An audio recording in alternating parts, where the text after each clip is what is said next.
Baik, seterusnya kita ke Sarawak dengan perkembangan tinjauan di kawasan berisiko banjir di sana bersama Vanessa Mering. Vanessa, silakan. Ya, Atikah, 3 buah rumah di Kampung Seduan Sibu dimasuki air berikutan hujan lebat sejak awal pagi tadi. Menurut Pusat Gerakan Operasi Jabatan Bomba dan Penyelamat Malaysia Sarawak, 2 buah kediaman terbabit dinaiki air pada paras 0.76 meter dari aras jalan raya, sementara sebuah lagi kediaman dinaiki air setinggi 0.30 meter. Pihaknya menerima panggilan kecemasan dari orang awam kira-kira pukul 11.44 pagi dan mengerahkan 10 anggota ke lokasi.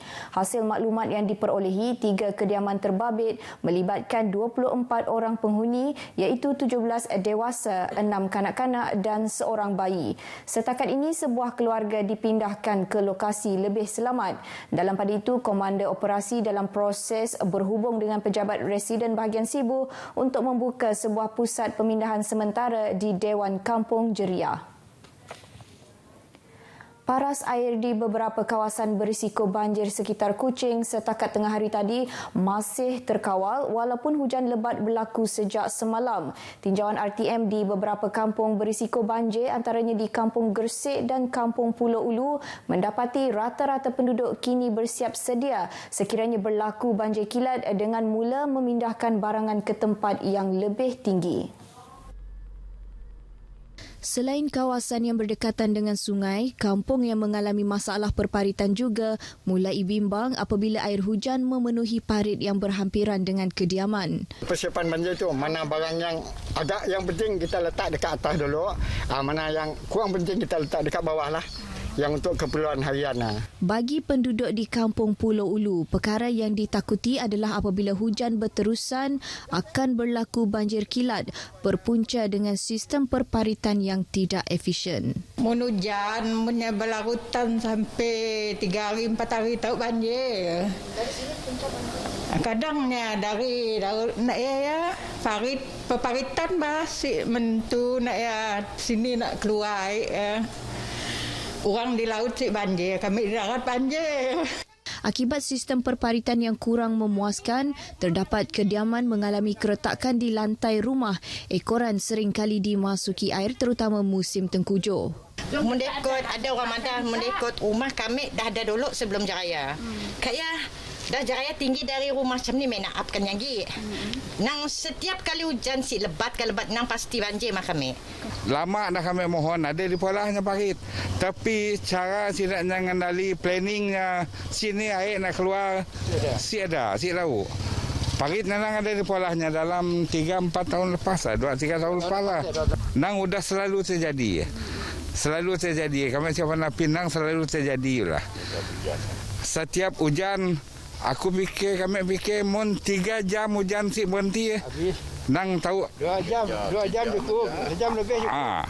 Yalah dalam 3 jam asal hujan habis. Tinjauan RTM di kampung itu juga mendapati sesetengah penduduk kampung mengambil inisiatif sendiri dengan membersihkan parit bagi mengurangkan air bertakung. Jabatan Meteorologi sebelum ini mengeluarkan amaran hujan berterusan waspada bermula semalam sehingga esok yang turut melibatkan kawasan di daerah Kuching. Persediaan awal yang lebih sistematik merupakan pendekatan yang diambil bagi kawasan Dewan Undangan Negeri Dun Pantai Damai dalam mendepani insiden yang berlaku terutama banjir semasa musim tengkujuh ini. Kerana itu, Menteri Muda Utiliti dan Telekomunikasi Datuk Dr. Abdul Rahman Junaidi berkata skuad prihatin Pantai Damai ditubuhkan dan bakal bertindak sebagai kumpulan khas bagi membantu melancarkan operasi agensi-agensi berkenaan di lokasi sekiranya berlaku bencana di kawasan tersebut. Menurut Datuk Dr. Abdul Rahman Junaidi, untuk peringkat permulaan, skuad tersebut dianggotai oleh 60 penduduk mewakili 3 zon iaitu Telaga Air, Santubong dan Seberang Hilir.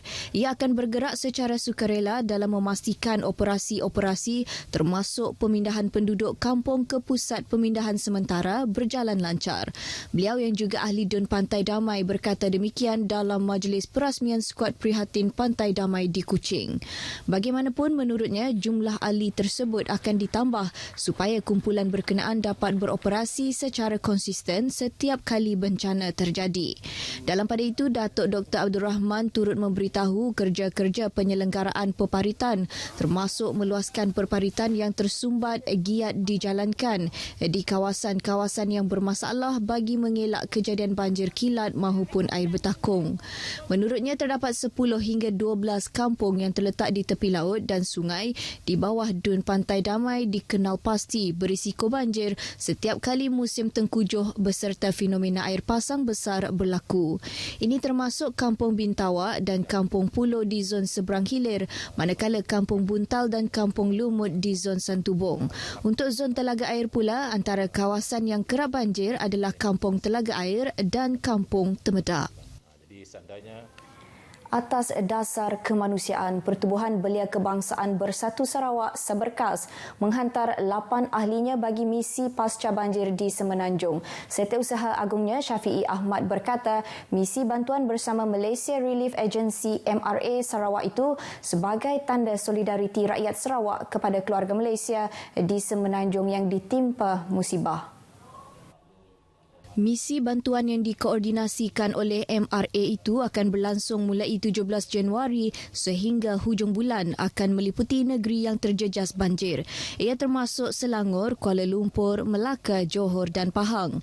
Syafiee berkata demikian di Kuching pada Majlis Penyerahan Dana Program Sukarelawan Keluarga Malaysia Misi Kemanusiaan Bantuan Banjir 2022 di Wisma Saberkas.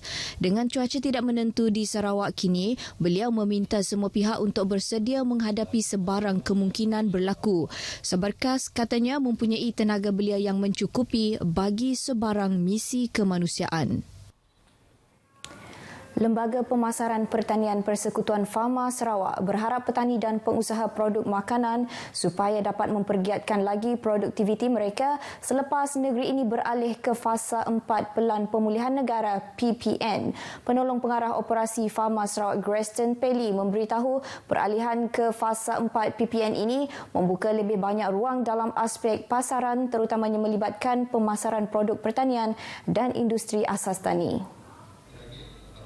Pelbagai aktiviti berkaitan pemasaran seperti jualan terus dari ladang JTDL dan pasar tani dapat beroperasi seperti sedia kala dengan penyertaan lebih ramai petani dan usahawan tani.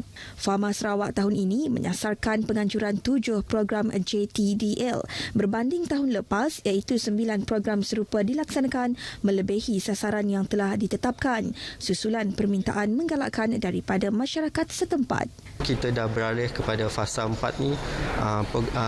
Program-program seperti pasar tani ni kita akan terus pertingkatkan.